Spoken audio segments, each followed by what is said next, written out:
Hey everybody, and welcome to another segment of AstrologyAnswers.com's weekly forecast.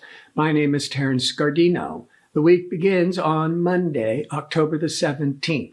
This is going to be a very active week, astrologically speaking. There's a lot of Venus energy.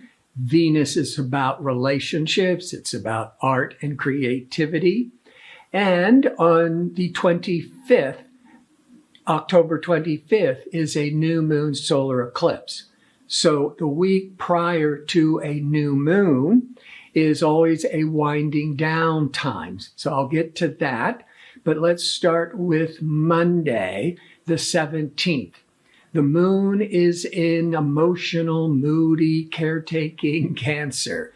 When the moon is in Cancer, the public wants to just stay closer to home, can be more nurturing, but can be a bit moody.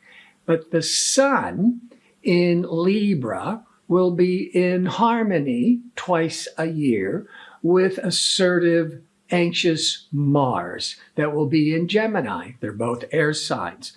And so on Monday, the sun is putting a real favorable spotlight on Mars, being ambitious, assertive, courageous, really going for it. We might be a little emotionally uncomfortable. Maybe it's pushing us out of our comfort zones.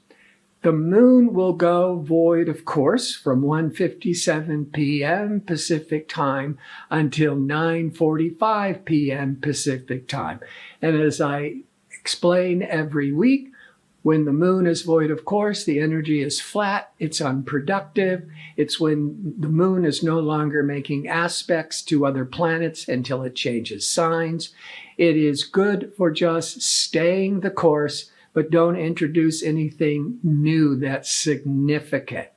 On Tuesday, now the moon is in Leo. When the moon's in Cancer, it's more inward. When the moon is in Aries, the public expression is more outward. Leo wants to shine and entertain and have fun. Venus is the pleasure-seeking planet. Venus, that planet of love and harmony. Venus will be in harmony with Mars. On Monday, the sun was in harmony with Mars, triggering a lot of physical activity and drive and ambition. Now, Venus will be in harmony with Mars on Tuesday.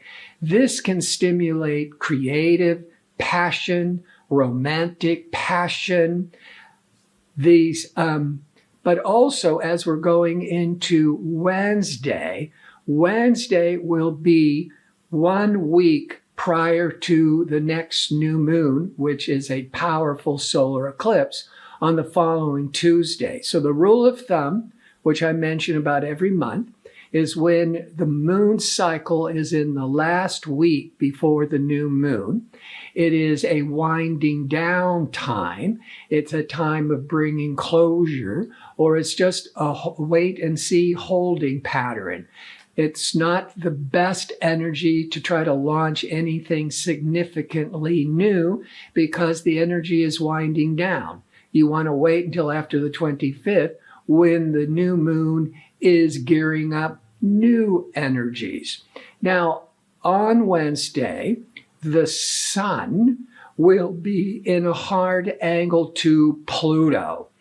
Now, that could indicate some power struggles with authority figures, bosses, your parents, on an outward level. This could be favorable for doing a lot of inner work, counseling, astrology, because Pluto rules the what's hidden in the inner psyche. And so the sun is putting a bright light on what's been hidden. On a more mundane level, very favorable for clearing out the garage, clearing out the closets. That Pluto is all about transformation and letting go. The Venus will be in a hard angle to the Pluto later in the day, Pacific Standard Time, more towards the mid-afternoon. and continue, because it's about a 24-hour orb of influence, till Thursday, late morning Pacific time. So that Venus-Pluto could bring in relationship secrets, relationship compulsiveness, and earlier in the day, there might be some emotional tensions and upsets because the emotional moon will be in a stressful angle to rebellious, upsetting Uranus from about 9 to 11 a.m. Pacific time.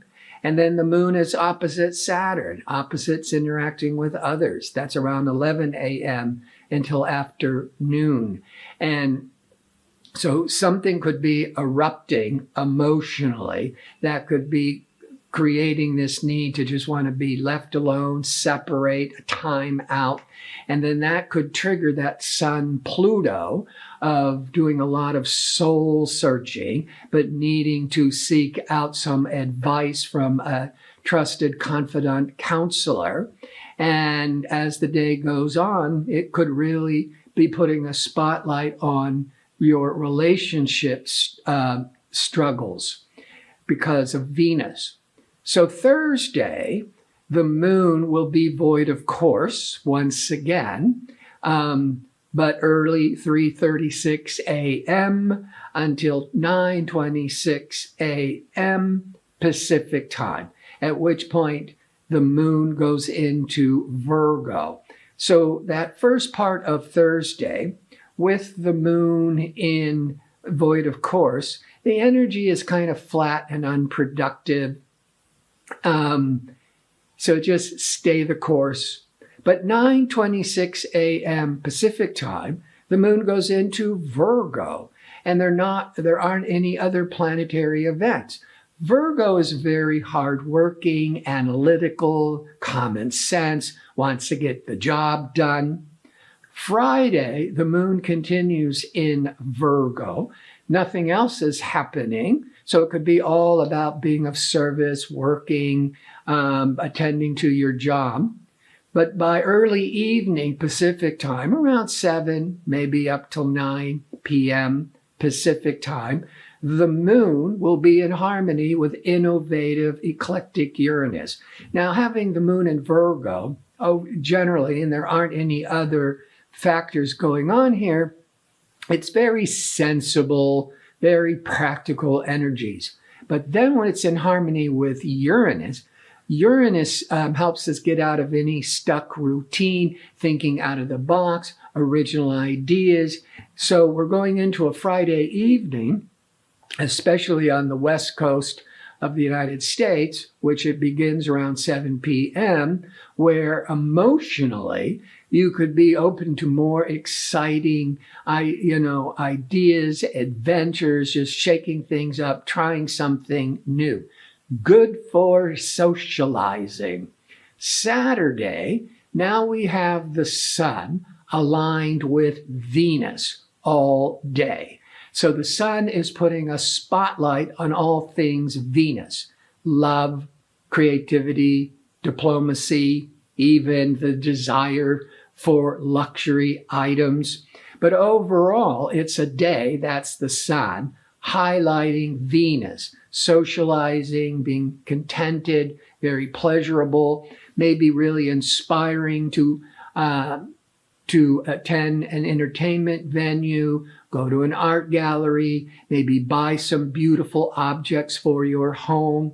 And Mercury, business savvy Mercury, practical discerning Mercury on Saturday will be in harmony with business responsible Saturn. So the Mercury-Saturn will keep you grounded and level-headed, really good for business. So the Sun-Venus, I don't think, is going to cause many of you to want to overindulge in buying too many luxury goods, because that Sun-Venus can trigger a lot of desire. But with the Mercury-Saturn, it'll keep you level-headed and grounded. Now, the moon, however, will be void of course again. This is an unusual time when the energy is moving forwards and it just says, just stay the course, stay with the routine. On Saturday, the moon goes into, it will be void from 11:18 a.m. Pacific time until 6:25 p.m., at which point the moon in the early evening Pacific time goes into Libra. Libra is ruled by Venus. Libra is this harmony, socializing energies. That's more the public tone. That's a Saturday evening with the sun still spotlighting Venus. So the evening certainly looks a lot more enjoyable and festive and could be good for romance. Then we wake up on Sunday with the moon still in harmonious, sociable Libra, but very early in the morning, Pacific time, the sun moved into Scorpio after being 4 weeks in Libra. Venus, that's been in for most of October, Venus had been in Libra and is now in Scorpio. So the sun and the Venus together is moving into Scorpio.